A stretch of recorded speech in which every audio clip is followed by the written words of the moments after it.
Are you interested in starting a merchandising business? Then, allow me to discuss with you the significant information you have to know about a merchandising business. Specifically, differentiating markup and markdown. I am Krisha Fernandez, your instructor for today's discussion. Differentiating markup and markdown. The objectives of this discussion is at the end of the module, you'll be able to differentiate markup and markdown and how we obtain them.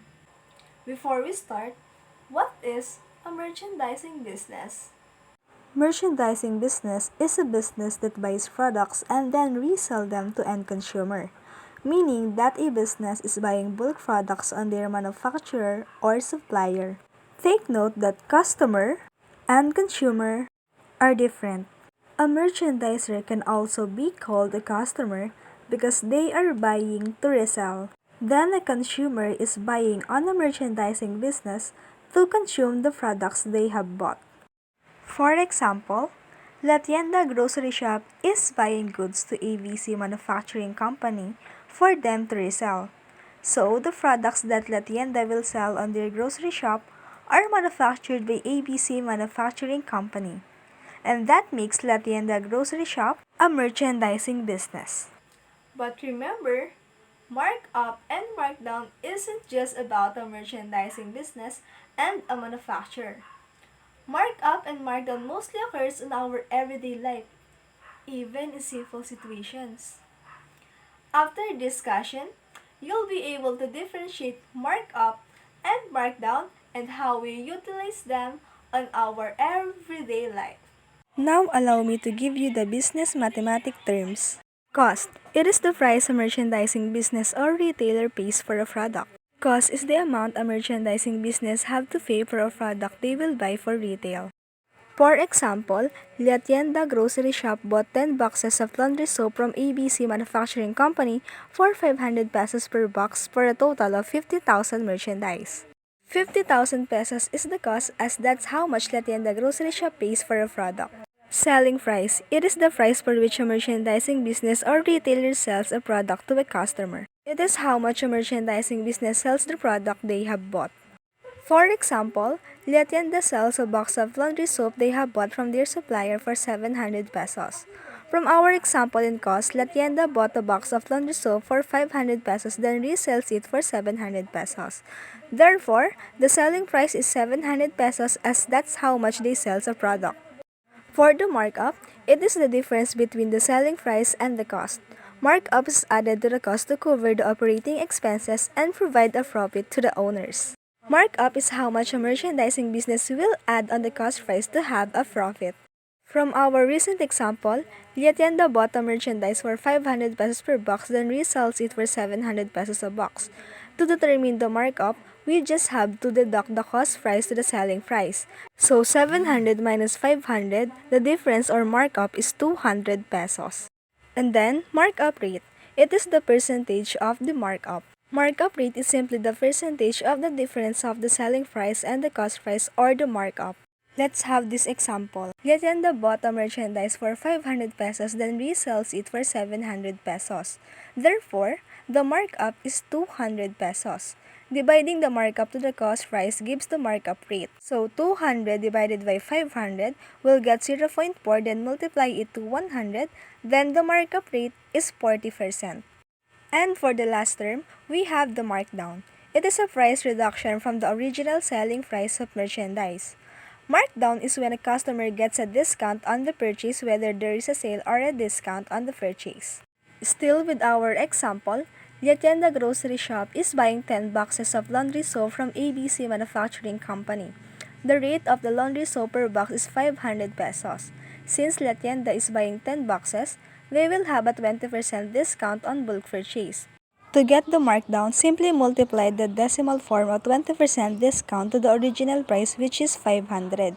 So 500 multiplied to 0.20 will get 100. Therefore, the markdown is 100 pesos. And then markdown rate, it is the percentage of the markdown. It is simply the percentage of the difference of the original price and the sale price or the markdown. For example, the tienda got 100 pesos discount because of the bulk purchase. Therefore, the markdown rate is the percentage of the markdown dividing 100 to 500. So 100 divided by 500 will get 0.2 multiplied by 100, and then the markdown rate is 20%. For the additional terms, we first have the original price. This term is only used when there is a markdown. The original price is the price without the markdown or discount, meaning that it is the regular price of a product. For example, the tienda got the boxes of laundry soap for 400 pesos per box because of the 20% discount on bulk purchase. Therefore, the original price or the regular price is 500 pesos because that is the price without the discount. Lastly, the sale price. This is also present only when there is a markdown. Sale price is the price with a discount or sale. It is reducing the markdown on the original price. With the example earlier, the original price of the laundry soap box is 500 pesos, but there is a 20% discount or 100 pesos discount.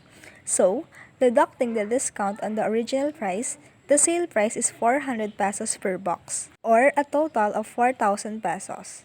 For a wider understanding, let's have the formulas or learn more how we obtain them. The formulas for the cost price are: cost price equals to the selling price divided by 100% plus the markup rate, and then cost price is equals to the selling price minus the markup.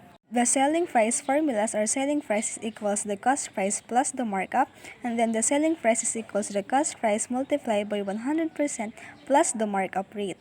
The markup rate formula is markup rate is equals to markup divided by the cost price multiplied by 100. For the markdown rate formula, markdown rate is equals to the markdown divided by the original price times 100. The formulas for the markup are: markup is equals to the selling price minus the cost price, or markup is equals to the cost price multiplied by the markup rate. For the markdown formulas, we have markdown is equals to the original price minus the cost price, or the markdown is equals to the original price multiplied by the markdown rate. For the original price formula, we have original price is equals to the sale price divided by 100% minus the markdown rate. Lastly, for the sale price formula, sale price is equals to the original price minus the markdown. Now let's try to solve this problem. Ellie bought 8 bags with a markdown rate of 10% each. Then she resells it with a 35% markup. If the original price of the bags is 600 pesos each, then A. How much is the markdown? B. What is the sale price of the bag? And C. How much did she pay in total? D. How much is the markup? E. How much did she sell a bag for? And F. How much did she get in total? As you can see, the questions A, B, and C are marked down, and questions D, E, and F are marked up. Now let's try to solve them. I'll make them easier for you to understand by solving them continuously and showing how they relate. Markdown is equals to the original price multiplied by the markdown rate. So 600 multiplied by 0.10, the markdown is 60 pesos. For the sale price, the original price minus the markdown, so 600 minus 60, the sale price is 540. But how much did she pay in total? So the sale price multiplied by the quantity, or 540 multiplied by 8, she paid 4,320 pesos in total. Therefore, Ellie was able to buy the bags for 540 pesos each. Now let's solve for the markup. For the markup, 540, which is now the cost price multiplied by 0.35, or the markup rate. So 540 multiplied by 0.35, the markup is 189 pesos per bag. And for the selling price, we just have to add the markup and the cost price, which is 540 plus 189, then the selling price is 729 pesos per bag. And to get the total profit, simply multiply the markup to the quantity, so 189 multiplied by 8, the total profit is 1,512 pesos.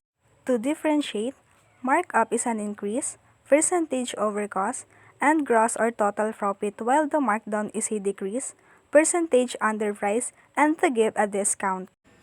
Are you now able to differentiate markup and markdown?